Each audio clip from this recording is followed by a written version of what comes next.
mbokk yi seen ànd ak seen télévision Lamp Fall ñu ngi leen di gërëm di leen sant ci bàyyi xel bi nga xam ne koy bàyyi xel seen télévision Lamp Fall rawatina mbokk yi seen émission bii di penc mi. alors mbokk yi nag tey jii am nañu mbégte dalal Aliou Lo nag nekk doomu réew bu Sénégal bokk yi ci ñi nga xam ne ci atum 2024 bi nga xam ne ci lañ jëm ci élection présidentielle yi fas na yéene dugal loxoom ci wàllu woowee di maanaam ab candidat ci élection 2024 bi moom nag moo jiite mouvement bi ñu dëppee mouvement Sénégal conscient. alors monsieur Lo salaamaaleykum. waaleykum salaam wa rahmatulah maa ngi leen nuyu bu baax Amadou. voilà monsieur Lo d'abord li ñu koy doore léegi mooy c'est vrai que vous êtes candidat aux élections présidentielles de 2024 mais dañu faral di seetlu coalition ou bien parti politique ñooy faral di dem ci ay élections c'est pas interdit c'est vrai en tout cas pour un mouvement pour mu dem ci ay élections présidentielles mais est-ce que jàppoo ne aussi que xaw a anticiper un peu par rapport ak ce mouvement pour dem directement ci ay élections présidentielles. non c'est pas du tout de l'anticipation parce que xam nga li tax mooy à partir du moment où am nañu benn projet boo xam ne c'est réalisable ba pare nous sommes des Sénégalais déterminés à soutenir ce pays ñun on a l'obligation d'aller demander li nga xam ne mooy suffrage universel kon amul anticiper mais dañu jàpp ne c'est un devoir boo xam ne il est temps parce que àgg nañ tey ci tournant boo xam ne wax dëgg yàlla Sénégal pente bi mu jëm képp koo xam ne am nga capacité d'agir intègre ba pare nekk nit koo xam ne nii am nga parcours dafay nekk sax sa devoir obligation lay nekk sax pour nga dem demande li nga xam ne mooy c'est vrai on peut parler monsieur Lo de parcours en tout cas c'est vrai que mën nga am benn parcours boo xam ne tubarkalla macha allah mais aussi parcours politique ci wàllu maanaam ab candidat boo xam ne da nga war fas yéene dugal sa loxo ci ay élection présidentielle sa parcours politique dafa am solo est-ce que jàpp nga ne aujourd'hui que sénégalais aussi xam nañu sa parcours politique ba tax ñu war la mën a tabb aussi. mais bien sûr parce que à partir du moment où ñun suñu bi ñu commencé bi ñu créé mouvement Sénégal conscient ak léegi déjà ça fait 3 ans. mais bien avant cela créé nañ le mouvement pour le développement de la commune de Diamane on a des expériences ci wàllu li nga xam ne mooy politique mais aussi ci élection kon vraiment jàpp ma ne ñun duñu novice duñu gan ci yëf yi xam nañ ko baax bien que il est vrai que wax dëgg yàlla Sénégal gi yëpp mën nañu wax ne miinaguñu loolu parce que on n'a pas l'habitude de se présenter sur les plateaux TV comme le font tout le monde à crier rek xam nga am na ñoo xam ne dañuy toog ci télé bi rek takk seen micro di wax rek di dem mais ñun c'était le contraire. ñun ci base bi lañ nekk di liggéey ba population yi nga xam ne ñoom la ñu àndal ñu gis ne cette nécessité la léegi pour que ñu dem nag présenter wu à l'élection présidentielle. xam nga d'accord naa li nga wax di maanaam liggéey à la base bañ a topp trop rajo yi ak télé yi ak débat yi et tout cela mais il se trouve que au Sénégal méthode bi ku ne xam na ko foog nga yëglu yuuxu de gauche à droite ci médias yi et tout cela quand même au moins nit ñi xaw la ràññee xaw la xàmmee tuuti quand même donc est-ce que jàpp ni kon donc sa méthodologie bi dëppoo na ak cette réalité sénégalaise bi nga xam ne moo am ci arène politique aussi Sénégal bi. Est-ce que stratégie boobu ça nous a fait avancer? Est-ce que ça nous a fait gagner quelque chose? Mais non, si c'était le cas kon ñun duñ présenté wu. En fait stratégie boobu sax moom lañ fi bëgg a dindi. Le personnel politique sénégalais ça doit être changé parce que tey wax lañ gën a mën ci jëf amuñu suivi politique on n'a pas de dirigeants intègres yoo xam ne nii lu ñu la wax def ko amuñu des dirigeants yoo xam ne nii ils sont capables de différencier l'homme qu'il faut à la place qu'il faut parce que dañuy jël des intérêts politiques des intérêts crypto-personnels di ko jiital ci des places stratégiques yoo xam ne nii ñoom ñoo mën a appuyer sur le bouton exact pour faire booster l'économie sénégalaise mais aussi pour faire émerger le pays comme on l'entend. Vous voyez donc ce qui fait que ñun tey on a cette obligation de venir se présenter et dire aux Sénégalais que mais il est temps que ñu changer am une vraie alternative pas l'alternance des personnes et des instituts des présidents mais on veut une alternance c'est-à-dire que le Sénégal quitte le point A pour aller à un point B. mais waaw programme c'est bon monsieur Lo programme c'est bon nga am sa programme fas ko yéene yekkal askan wi la personne n'est pas importante comme ni nga ko waxee tout cela ok mais aussi la personne aussi bi yor programme fas ko yéene yekkal sénégalais il est bon aussi ñu xam ko pourquoi parce que aussi dafa bokk ci li nga xam ne dafa yokk une sorte de crédibilité envers cette personne qui conçoit et qui veut peut-être le faire faire consommer aux Sénégalais. Nous sommes en train de travailler sur ça parce que ça fait partie déjà du travail aujourd'hui si boo duggee ci réseaux sociaux yi boo duggee ci li nga xam ne mooy ñu ngi dem aussi ci ay plateau TV du plateau bi rek laa njëkk a ñëw te da ngay gis ne vraiment on a on a beaucoup avancé sur ce côté-là te aussi damay wax ma ne amul benn nit boo xam ne da nga judd rek ñu ne nañ la xam parce que yow yaa war a jiite réew mi ça n'existe nulle part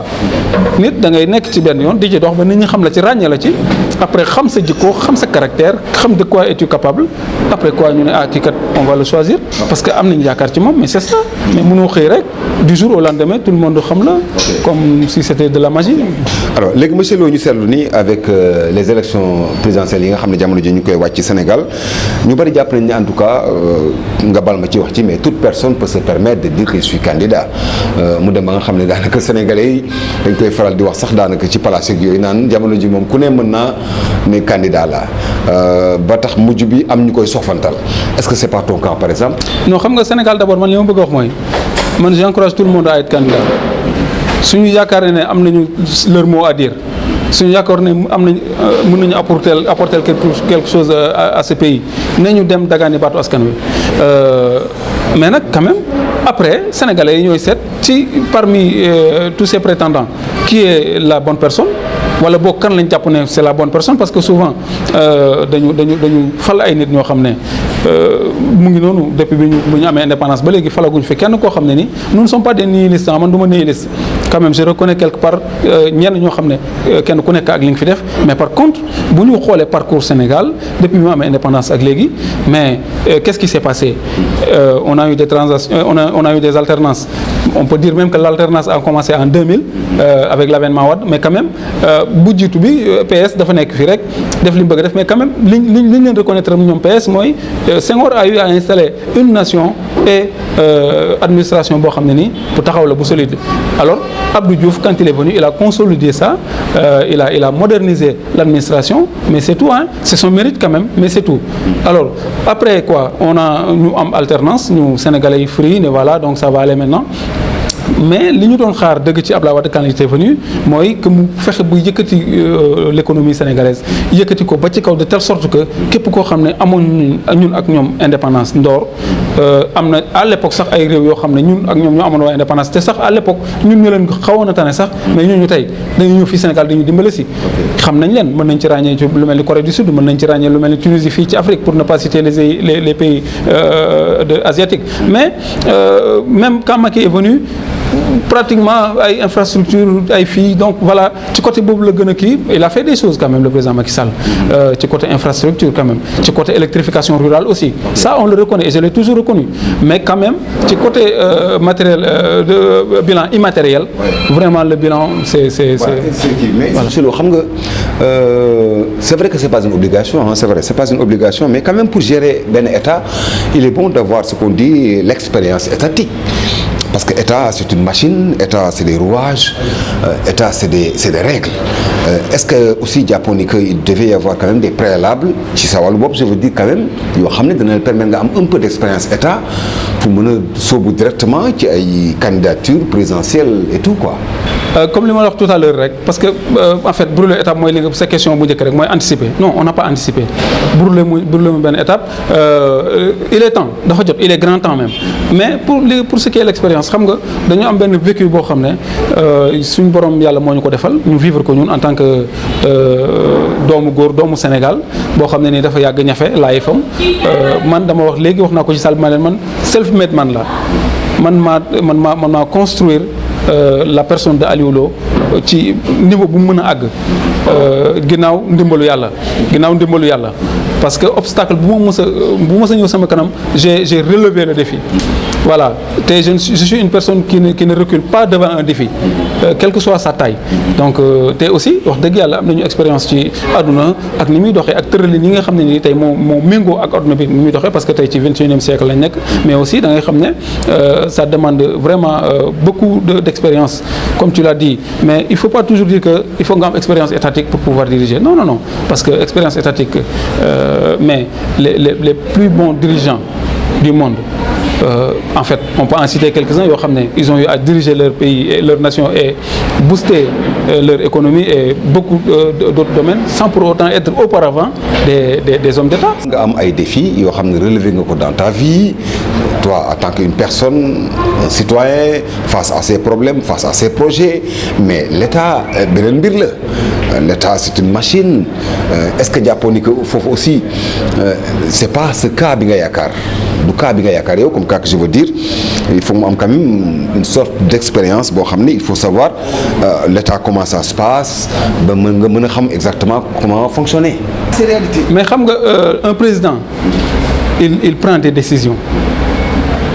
Un président, il prend des décisions. C'est-à-dire le défi, c'est de prendre les bonnes décisions au moment opportun. C'est ça un président. Mais un président, seule une personne ne peut pas diriger un pays. C'est impossible. Da ngay am benn entourage boo xam ne ni ils ont de l'expérience ñoo xam ne am nañu xam-xam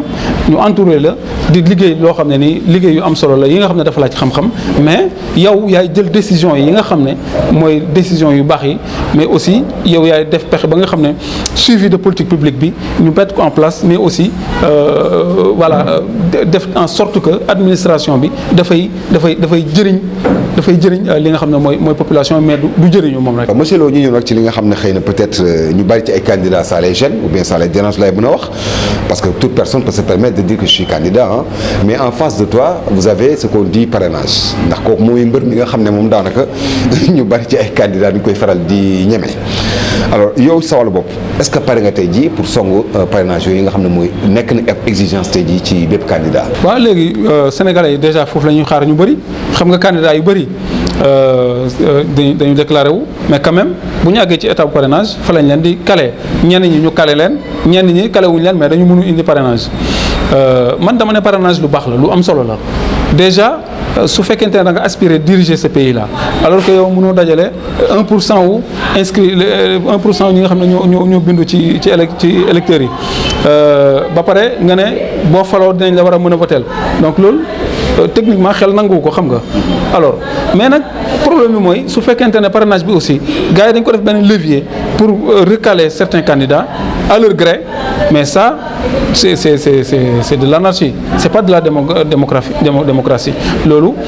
état bi war nañu def tout pour éviter ko man j'ai toujours dit que parrainage en soi bonul mais ni ñu koy yore ak ki koy yore moo mën a bon donc ñun état bu parrainage bi bu soobee yàlla am naa njortul rafet ci nit ñi ne du nekk obstacle pour ñun parce que on va le surmonter incha allah. am na ñu bari ñoo xam ne monsieur Lo dañu faral di dingat parrainage dingat bi peut-être ils ont leur raison en tout cas mais souvent aussi de l'autre côté il y a certains observateurs qui voient que parrainage dafa bokk ci li nga xam ne day réglementer un peu quand même cette candidature qui souvent est banalisée ou bien même minimisée par certains Sénégalais qui peuvent se permettre de dire que fu ñu mënti jógee je suis candidat c'est une façon aussi accepte quand même de réglementer le jeu. non man mosuma dingat parrainage comme je viens de vous le dire man mosuma dingat mais nan lañ koy defee man su fekkee dem naa bay dingat nan la ñuy defee parrainage laay dingat c'est-à-dire état bi yan disposition la jël yan kii la teg ci suuf yoo xam ne nii moom après mën na ko utiliser pour si un tel x ou y candidat ñëw na te mu bëgg ko recaler am naa ay dispositions yu mu mettre en place yoo xam ne nii moom lay activer pour que moom ñu recaler ko su fekkente ne loolu dañ ko def mais loolu baaxul par contre su fekkee nag dafa jaar vraiment dans la plus grande transparence nga xam ne kenn ku ñëw ay la yéen boo ma talee say parrain ñu ne la jàllal su fekkee loolu la mais c'est une très bonne chose sax parce que c'est très efficace pour rationaliser en tout cas les candidats voilà def yi fii ci yoon quand même. mbokk yi ñu fàttali leen ni sunu gan di Aliou Lo nag ñu fàttali leen ni candidat la ci élection présidentielle yi nga xam ne ci lañ jëm ci atum 2024. alors monsieur Lo coow li fan yëpp dégg nga ko ci wàllu média yi ci wàllu grand place yi lu mu mënti doon di maanaam dialogue bi nga xam ne président Macky Sall lancé na ko en tout cas mu nekk dialogue boo xam ne opposition bi ku nekk ak xalaat bi nga ci am. ñenn ñi jàpp ni xëy na benn sorte ndëgg sërëx la piège la ñeneen ñi jàpp ni c'est une façon donc pour Macky Sall de se reprendre donc les forces d'ici ñu jëm ci élection 2024 yi ñeneen jàpp ni c'est une sorte de une façon peut-être même de diviser l'opposition sa position par rapport ak dialogue boobu. dialogue bi man xam nga man contre ma dialogue parce que ñun politique bi ñuy roy mooy politique bi nga xam ne Yonent bi sallallahu alayhi wasallam mu ngi ko doon def kon mënuñu contre dialogue parce que dialogue mooy lan mooy toog waxtaan toog autour d'une table ñu teg des points saillants peut-être qui vont yi nga xam ne ñooy génnee ci Sénégal peut-être ci guuta ni ma déggee dialogue man à un moment donné ñu toog ak kilifa yi nga xam ne ce sont des décideurs ce sont des hommes publics yoo xam ne askan wi déggal nañ nga xam ne suñu waxee dinañ am njëriñ mais aussi teg ñoo xam ne am nañu xam-xam ci domaine bi nga xam ne moom la ñu war a waxtaanee nga xam ne bu ñu joxee ay orientation dinañu génnee ci guute gi man loolu laa jàpp ne mooy dialogue boo xam ne bu sincère la. par contre dialogue boo xam ne nag da nga koy def te ne da nga ciy woo la classe politique wala boog da nga ci woo certaines personnes mais da yaay ciblé ñi ngay woo yaay wax li ngay waxtaanee loolu dama ne c'est bidon loolu ça n'a pas de sens ñun nag woowu ñu ci dialogue wax dëgg yàlla man kenn woowu ma ci dialogue buñ ma woo woon wax ma ay en fait waxuma nag nañ ma woo parce que man ça ne me dérange pas du tout aucunement parce que de toute façon que ñu woo ma wala ñu bañ ma woo suñu woowee sama morom sax mu dem toog wax lu amal njëriñ réew mi mais tant mieux ça y a pas de problème mais bu fekkee nañu dialoguer juste pour alimenter nit ñi li ñuy wax ci presse bi ak pour alimenter les débats ak aussi pour dorer des blasons loolu ça amul benn njëriñ. si je comprends bien da nga bëgg a wax ni kon donc opposition bi nar a wuy ji Macky Sall donc dañuy sonal seen bopp donc dafa nekk benn piège boo xam dañ ci nar a dugal seen bopp. bon en fait mënu ma wax loolu parce que c'est leur point de vue xam nga tey ku mel ne Khalifa Sall il a dit qu'il a horreur de la chaise vide en politique. et aussi wax na ne il faut que mu xam ay termes de référence pour pouvoir y participer mais tey si jamais mu dem wuyu ji leen mais peut-être waxtaan na à l'interne ba xam li tax mu war a dem ak il a ses raisons en tout cas te man vraiment du ma ko critiquer du ma wax aussi ne waru ko def parce que c'est son point de vue xam nga dans la démocratie aussi il faut savoir accepter les choses venant des autres personnes nit bu fekkente ne dafa jël ay décisions ne man lii laa bëgg a doxalee mais mënu ko attaquer rek ne ko yow li nga def baaxul comme ça parce que peut-être am na fu mu ko teg quand même. mais monsieur Lo logiquement dafa am ñoo xam dañoo jàpp ni jamono yi ñu ko defee waruñu ko def am ñoo xam ne jàpp nañ ni xaar ba léegi di ko def am na lu ko waral alors mu bëggoon xam d'après vous est-ce que jamono ji nga xam ne président Macky Sall woote na ab dialogue jamono ju baax la na mu ko war a defee ak na mu ko fas yéene defee est-ce que approuvé nga ak tamit xalaat bi je veux dire. xam nga wax naa la man sama gis-gis mooy dialogue bi c'est bidon. man loolu laa la wax. parce que dialogue bi c'est pas bien organisé dialogue bi c'est pas venu à son heure dialogue bi mais on aurait dû le faire bien avant aujourd'hui te aussi dialogue bi xam nga tey toute la tension politique bi nga xam ne am na ci kii bi mais xam nañ li ko waral mooy le président de la République dafa wax ne ni oui ni non ci li nga xam ne mooy troisième mandat je sais pas si vous allez venir là-dedans ou bien mais quand même tension politique bi ak li nga xam ne moo xew ci justice ak les manifestations là mais yooyu laa jàpp ne xanaa moo war tax mu indi dialogue mais loolu finalement day dem ba nekk trop tard sax parce que su fekkoonte ne au préalable defoon nga ce qu'il fallait faire mais du ngeen soxla dialogue wala boog fekkoonte ne da nga waroon a woote dialogue dès le début parce que aussi gouverner ensemble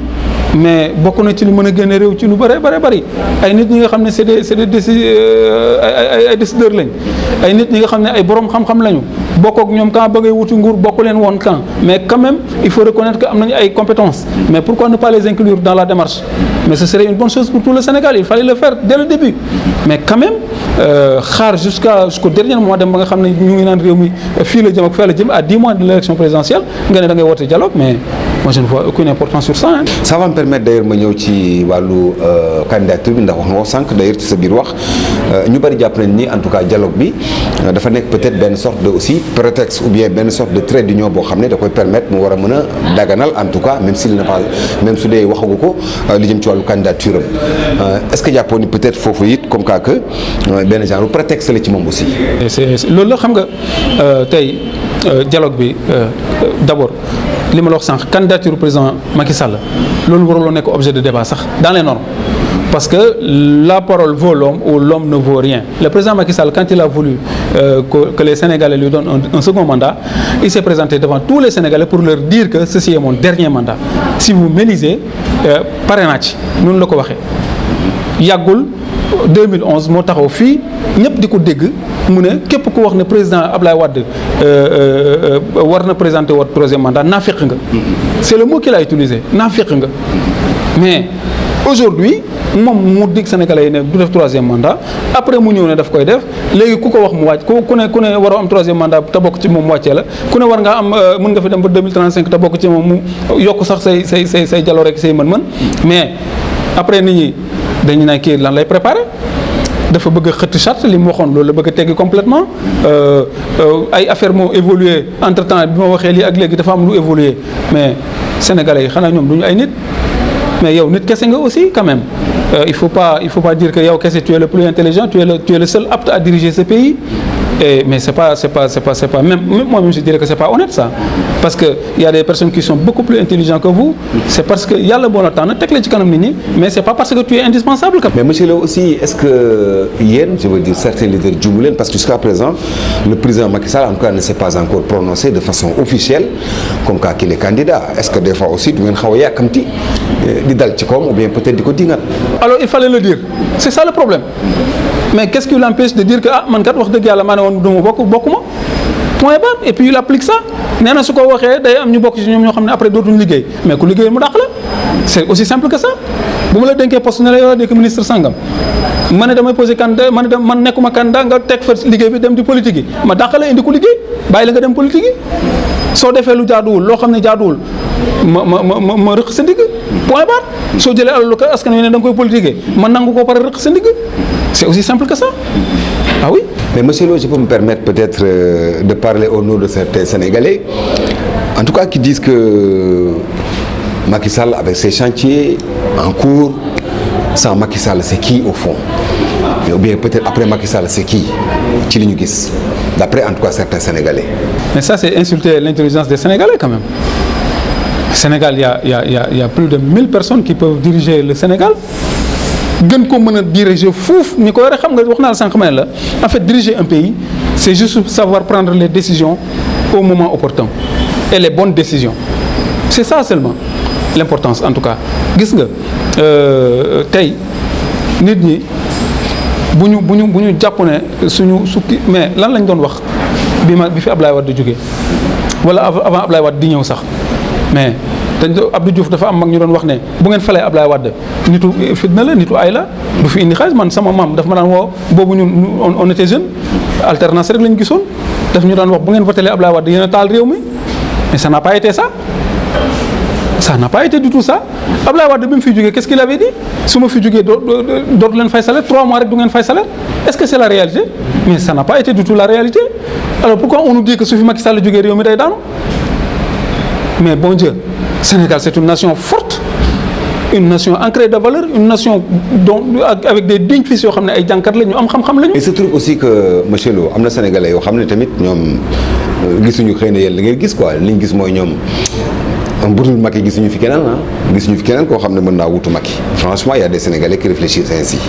Sénégalais nañ dindi seen xam nga ñun dañu wax mouvement Sénégal conscient xam nga lan mooy am conscience mooy xam li xew lan la. ak lan moo ko undu ak fu mu jëm loolu mooy conscience.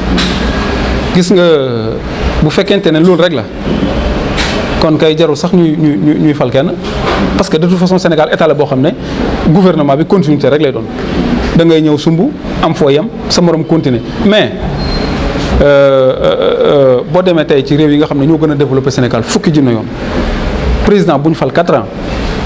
waxuma sax ay chantier yoo xam ne ay chantier yu kii lañu yu physique lañu mais da nga gis mu indi benn réforme boo xam ne ni ça doit prendre peut-être beaucoup plus longtemps que son mandat mais réforme yooyu noonu des réformes techniques peut-être yoo xam ne dafay soxal la façon de gouverner le pays mais day dem ba mandaam jeex mu bàyyi ko fi kii ñëw continuer ko à plus forte raison nag xam nga réforme mën na nekk parfois ay idées yoo xam ne même c'est contradictoire avec ceux de son successeur de ton successeur mais ça n'empêche que ce successeur bu ñëwee gis ne defoon nga ko te muy lu baax même s'il est contre ça il peut laisser faire il peut continuer cette démarche. Mais li nga xam ne nag moom ay chantier règle yi nga xam ne ay infrastructure la bu mu ci mën a doon mais lan la da nga am foo commencé fii la yem boo fi jógee da nga def passation de service say ministre def ay passation de service mais ñi leen di wuutu ñu ne leen liggéey sàngam fii la toll. ñu jël ko continuer le flambeau mais c'est ça. Alors pour jeexal li jëm ci wàllu question bi nga xam ne moo ñeel wàllu candidature bi bu ñu duggee tuuti ci wàllu droit dafa am ay professeurs de droit ou bien ay borom yi xam-xam ci wàllu droit yoo xam ne daganal nañ ko ne war na mën a nekk de l'autre côté am ñeneen ñoo xam ne ñoom dañoo bañ lànk kaar yi donc mu nekk ñaari pàcc yoo xam ne ou bien ñaari force yoo xam ne en tout cas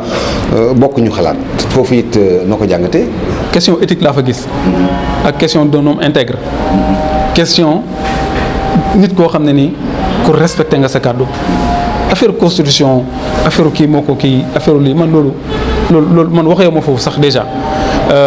fi may waxee mooy man maa wax sénégalais yi ne ba may dagaan seen baat lii laay def ak lii fal nañ ma li ngeen ma waxoon exactement loolu laay def su jeexee ma pare ci loolu mooy yëfu gor. léegi ba ñu ñëwee ci affaire justice man dama respecter la justice sénégalaise te dama bëgg ñu am indépendance bëgguma ñu am benn lu leen di manipuler parce que pouvoir la pouvoir judiciaire dañu war a am seen autonomie. alors jàpp naa nag ne bis bu conseil constitutionnel décidé ne lii moo war a am mais de grâce en fait même sénégalais yi bu leen neexul sax de toute façon dañ ko def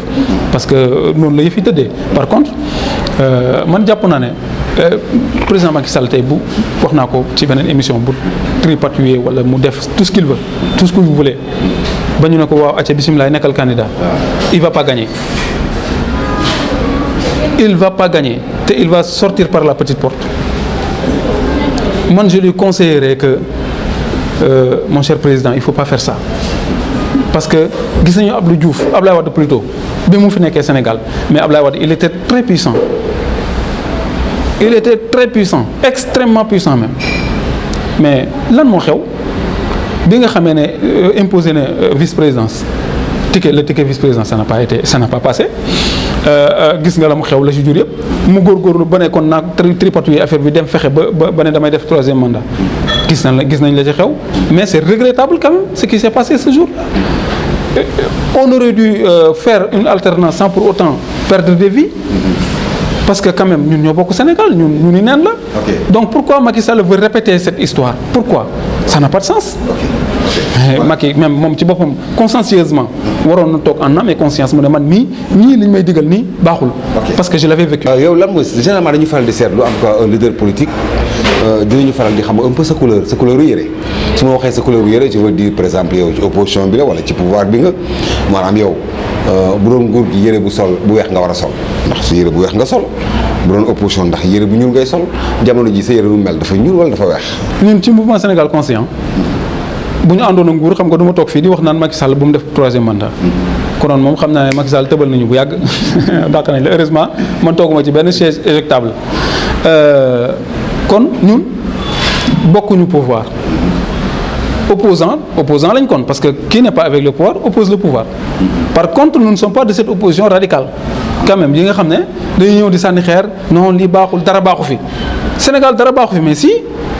tey jàmm ju ñu am man ak yow nii toog di waxtaan mais parce que c'est un pays stable donc jàmm am na fi Sénégal baaxul dara baaxu fi mais c'est archi faux. ok mais qu'est-ce que tu veux dire li ma bëgg a wax mooy nous. je veux dire qu'est-ce que tu veux dire. de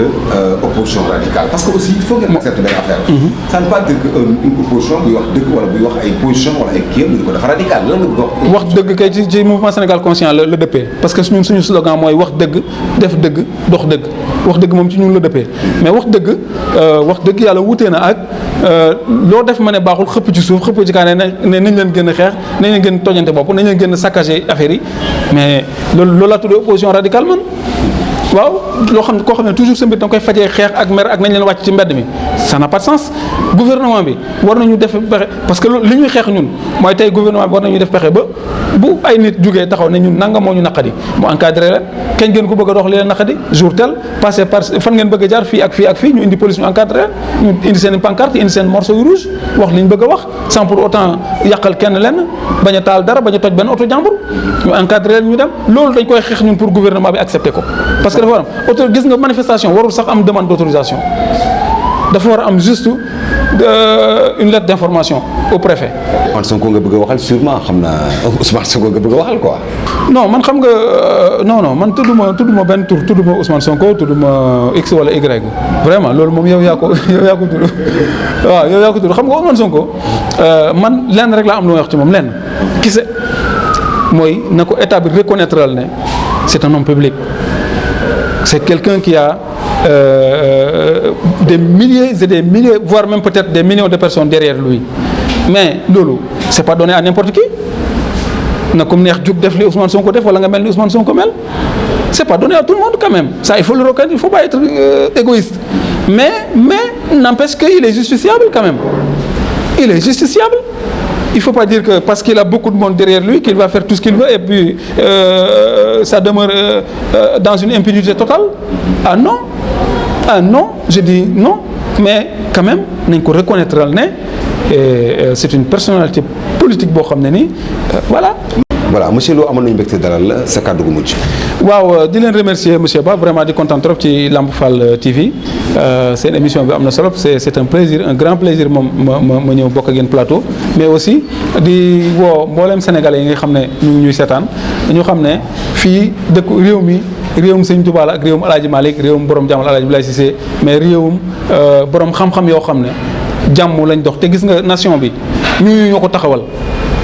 gis nga dans l'histoire du Sénégal kenn duñu wax ne benn tubaab wala benn nangam moo fi taxawal li fi nekk ñi ko doon xeex Lat Joor ñu ci mën a cité Serigne Touba moo ko ngemboon Maba Diakhou Ba ku ne xam ne nitu diine la woon Omar Foutiyou Tall ku ne gis na combat bi mu ne mais nitu diine la avec la famille gis nga jabootam taxawaay bi ñu am mais ñooñu ñoo taxawal Sénégal te ñooñu ci l'islam lañ doon dox ci jàmm lañ doon dox je veux dire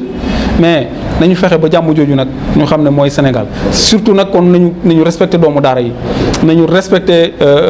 suñu valeurs yi nga xam ne moom la ñu amoon bañ a dugal Sénégal ci pante boo xam ne nii daf ñuy yóbboo ci guuta goo xam ne vraiment duñ ci mën a génn kon nag maa ngi woo tous les Sénégalaises et Sénégalais ñoo rejoindre le mouvement Sénégal Conscient ñu ànd ak ñoom ci liggéey bi après voilà on va relever le défi. merci mbokk yi kon ñu koy gërëm di ko sant mu nekkoon Aliou Lo nekk candidat ci élection présidentielle yi nga xam ne ci lañ jëm ñu koy gërëm di ko sant bu baax a baax di gërëm di sant mboolem seen mbokki téléspectateurs yi ak sénégalais yi ñu doon bàyyi xel seen émission penc mi ci beneen numéro jërë ngeen jëf wa salaam